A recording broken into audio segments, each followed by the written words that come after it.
the truth about narcissists after no contact.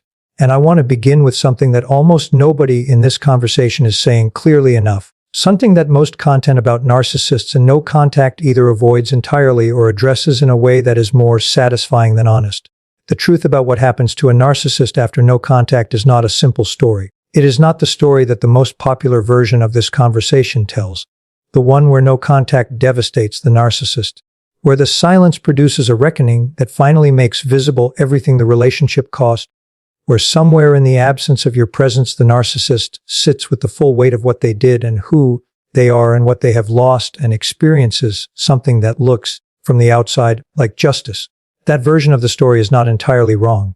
Parts of it are accurate. But it is incomplete in ways that matter. And the incompleteness is not innocent. It serves a purpose that is understandable, but not ultimately useful to someone who is trying to navigate the aftermath of a narcissistic relationship with the kind of clear-eyed honesty that genuine healing requires. The purpose is comfort.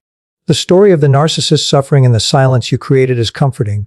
It provides a sense of proportionality, that the damage was recognized, that the loss registered, that somewhere on the other side of the silence the person who cost you so much is experiencing something of what they caused. And I am not here to take that comfort away from you, because some version of it is warranted. But I am here to give you something more useful than comfort. I am here to give you the complete picture. What actually happens to a narcissist after no contact. The parts that feel like justice, the parts that don't, and the parts that are more complicated than either, is what this episode is going to cover fully, honestly, and without the simplifications that make the story easier, but leave you less equipped to understand what you are actually dealing with. So stay with me. The complete picture is more interesting than the simplified one, and it is considerably more useful. Let's start with what no contact actually represents in the narcissist's psychological landscape. Because this is the foundation everything else rests on, and because most people who implement no contact have a clear sense of what it means for them. The boundary, the protection, the decision to remove themselves from a dynamic that was costing more than it was giving, without an equally clear sense of what it means for the narcissist. And what it means for the narcissist is something that requires understanding the specific function you were serving in the narcissist's psychological economy before you left, because the significance of your absence is directly proportional to the significance of your presence, and the significance of your presence was not what the narcissist's behavior during the relationship suggested it was. During the relationship, the narcissist's behavior communicated, repeatedly and in a variety of ways, both explicit and implicit, that you were replaceable, that your value was conditional, that there was always someone else available who would not ask so much or expect so much or see so clearly or resist so consistently the aspects of the dynamic that were most damaging to you. This communication was not accidental.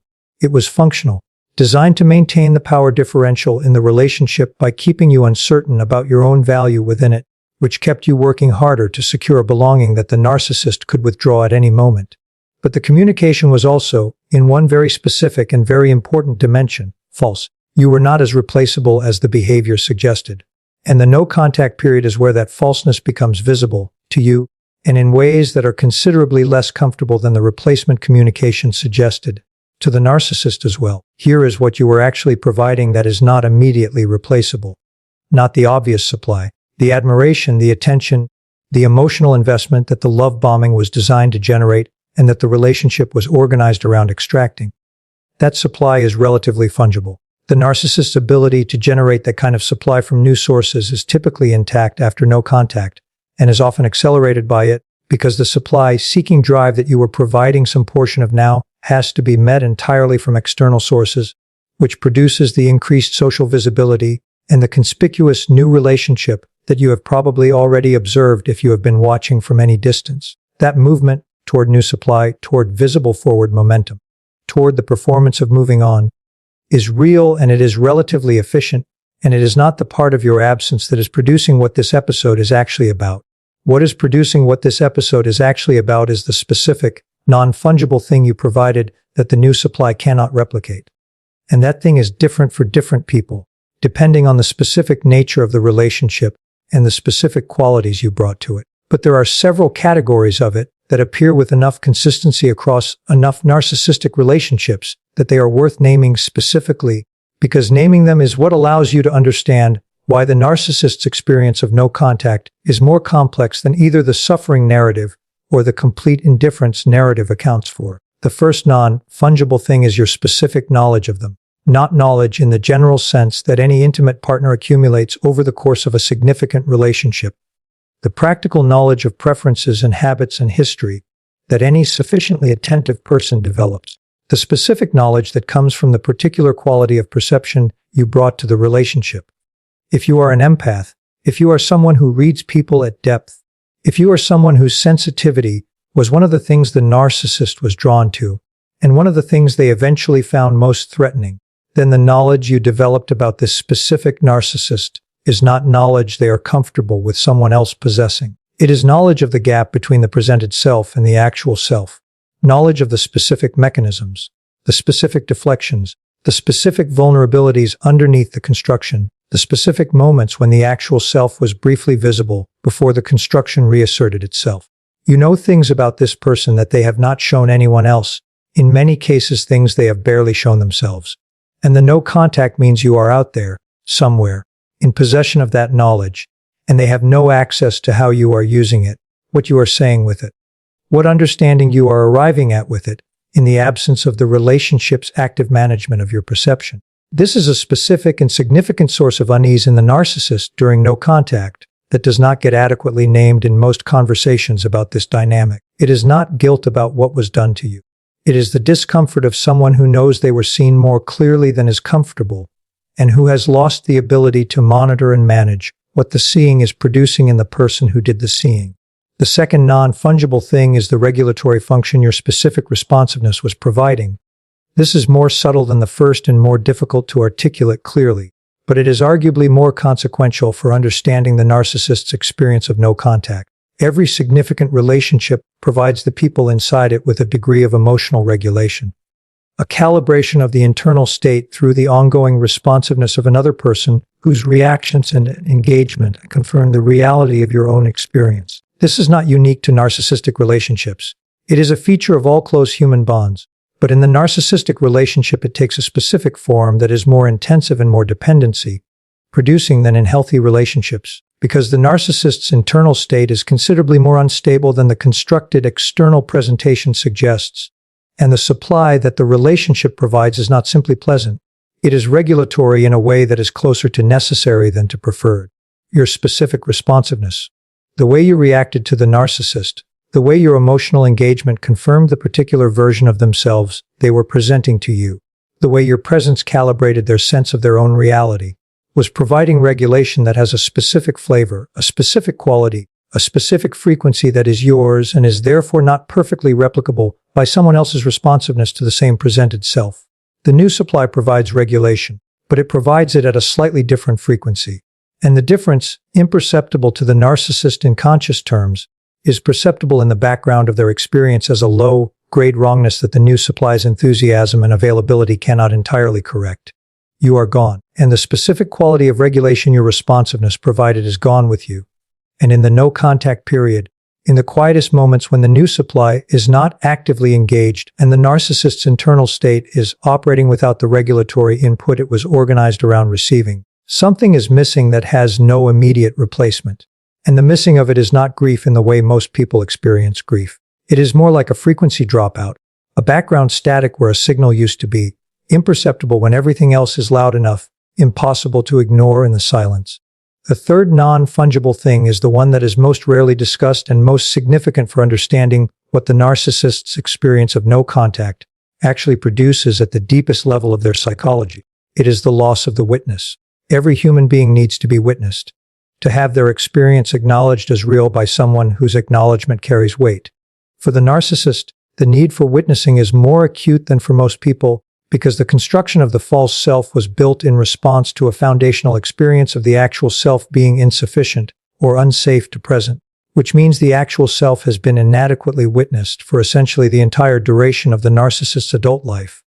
The supply that the narcissist extracts from relationships is, at its deepest level, an attempt to get the false self witnessed in ways that the actual self never was, to get the constructed version of themselves confirmed as real and significant and worthy of the acknowledgement that the actual self was denied, and you, in the specific way that you were present in the relationship, provided witnessing that was of a different quality than what most supply sources provide, because you saw more than the construction, because your perception reached past the presented self toward something underneath it, even when you could not fully name what you were perceiving.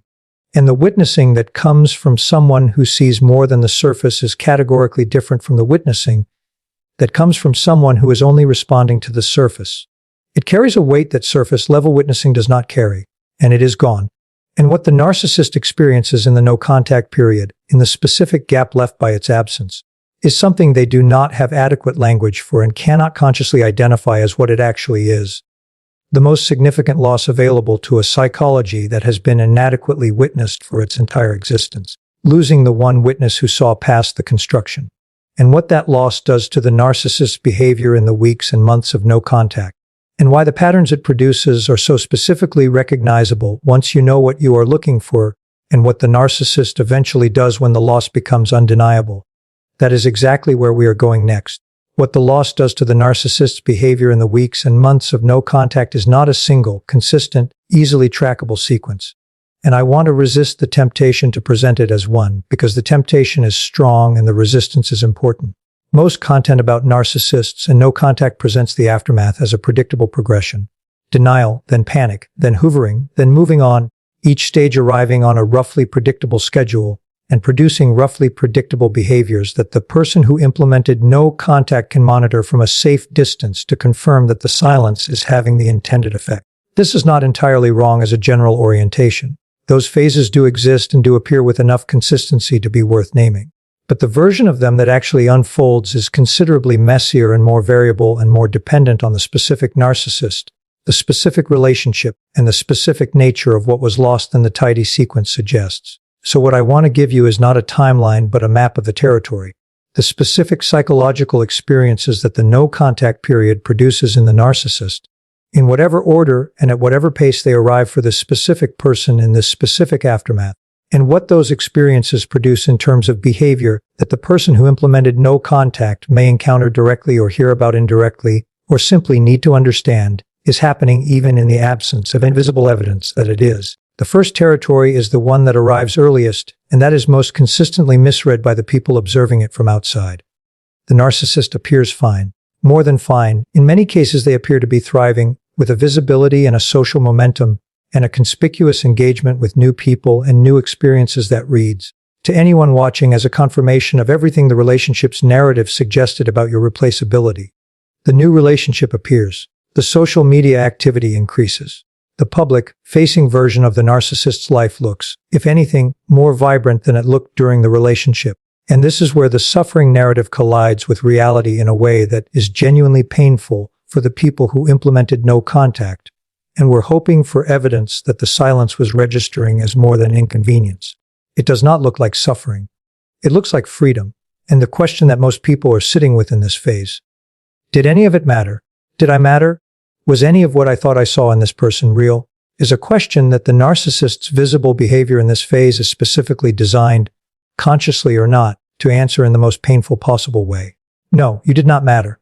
Look how easily replaced you were. Look how little the absence of you disrupted the forward momentum of someone who was never as invested as you were. But here is what is actually happening underneath the visibility of this phase, and why the appearance of thriving is not the same as the experience of thriving, and why the distinction matters more than almost anything else in understanding what the no-contact period is actually producing. The narcissist in this phase is not experiencing freedom. They are experiencing the urgency of supply, seeking at an intensity that the relationship, whatever its cost to you, was partially managing. The new relationship, the increased social visibility, the conspicuous forward momentum, these are not the expressions of someone who has been liberated by your departure. They are the expressions of someone whose regulatory system is running at a higher demand than usual, and is responding to that demand by seeking supply with an increased frequency and an increased urgency that the forward momentum is both producing and concealing. The thriving is real in the sense that supply seeking is genuinely energizing for a narcissist whose system is organized around it. But it is not thriving in the sense of an internal state that is stable, that would persist in the absence of the supply seeking, that represents a genuine equilibrium rather than a managed acceleration.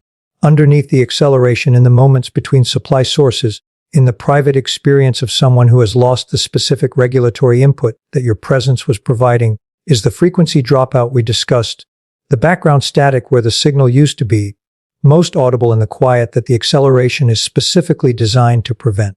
The second territory arrives when the acceleration is not enough to cover the quiet. And when it arrives depends entirely on the depth of the relationship, the degree to which the non-fungible things you provided were integrated into the narcissist's psychological functioning, and the specific vulnerability of this particular narcissist's actual self to the loss of the specific witness that you were. For some narcissists, this territory arrives within weeks. For others, it takes months or longer, or arrives in fragments rather than as a recognizable phase. But it arrives in the form of what most people would describe, if they could observe it directly, as a restlessness that the supply seeking cannot fully address. A quality of dissatisfaction that runs underneath every new experience, every new relationship, every interaction that should be providing the regulatory hit and is providing it, but at a slightly wrong frequency. The narcissist starts reaching, not necessarily toward you directly, not initially. The reaching toward you comes later in the sequence, if it comes at all, and its coming is not reliable and its meaning is not what it appears to be when it arrives. The reaching in this phase is more general, a reconnection with people from the past who were previously discarded, a sudden interest in mutual connections that might provide information about you without the narcissist having to reach toward you directly, a social media behavior change that positions your mutual network to carry information in both directions without the narcissist having to explicitly request the information or acknowledge that they are seeking it. This behavior is not dignified, and it is not comfortable to observe if you become aware of it, but it is information. It is the narcissist system doing what it always does when the current supply is insufficient, reaching for what is not currently available, for what was providing something that the current arrangement is failing to provide. And what it is reaching for, underneath all of the indirect maneuvering, is the specific thing you provided that the new supply cannot replicate, the frequency of your witnessing, the specific regulatory quality of your responsiveness, the non-fungible things. The third territory is the one that most directly intersects with your life, which is why it requires the most careful understanding. This is the territory of the reaching toward you specifically, the hoovering that the content about narcissists and no contact consistently describes, the attempts at reestablishing contact that the no contact is specifically designed to prevent, the message that arrives or the call that comes, or the appearance in a space where appearing is a form of communication without the vulnerability of direct contact. This reaching is real, and it is common enough to be nearly universal in narcissistic relationships where the no contact follows a significant dynamic, a relationship in which the non-fungible things were genuinely present, in which your witnessing was of the quality that reached past the construction, in which the regulatory function of your responsiveness was integrated deeply enough into the narcissist's psychological functioning that its removal produces the kind of gap that the new supply cannot fill. The reaching is real, and it requires the most careful and the most honest possible assessment of what it actually is, because the assessment of what it is will determine how you respond to it, and how you respond to it will determine whether the no contact holds or whether the boundary that cost you so much to establish dissolves in the specific way that the reaching was designed to dissolve it. What the reaching actually is, in most cases, is not what it presents itself as.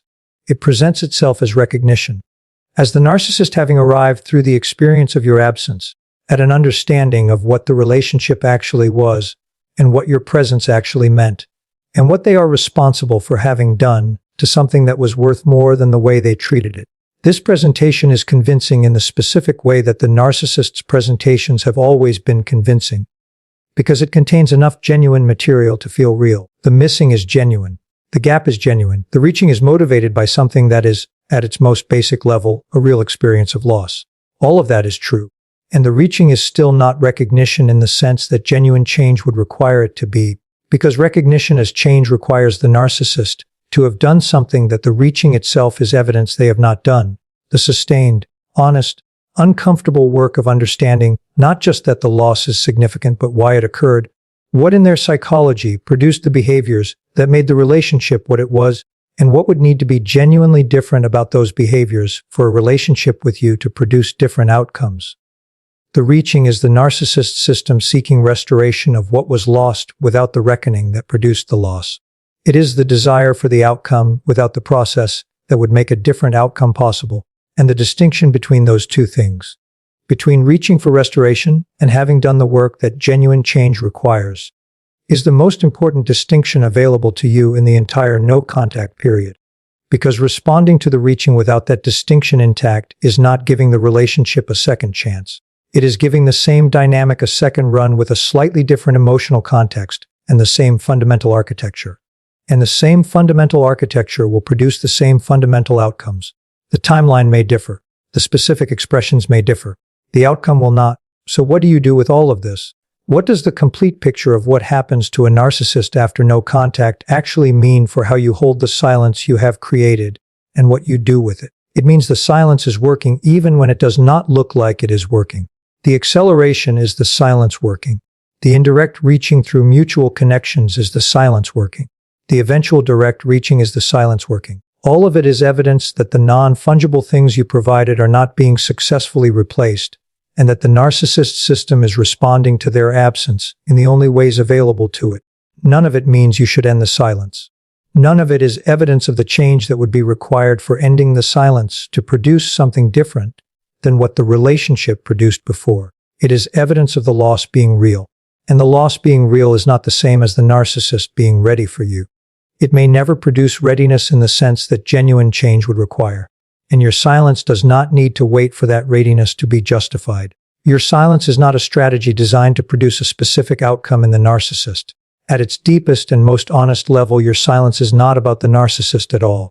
It is about you, about the specific, non-negotiable requirement that the life you are building in the no-contact period belongs entirely to you. Not organized around what the narcissist is experiencing, not shaped by monitoring the effects of your absence, not structured by the hope of the reaching producing something that the relationship in its existing form was never going to produce. The truth about narcissists after no contact is that they experience the absence, genuinely, in ways that are more complex and more significant than the replacement narrative suggests and less transformative than the suffering narrative hopes. They experience the absence. And what you do with that knowledge, whether you let it pull you back towards someone who has not done the work that would make going back anything other than a return to what was, or whether you let it confirm that what you provided was real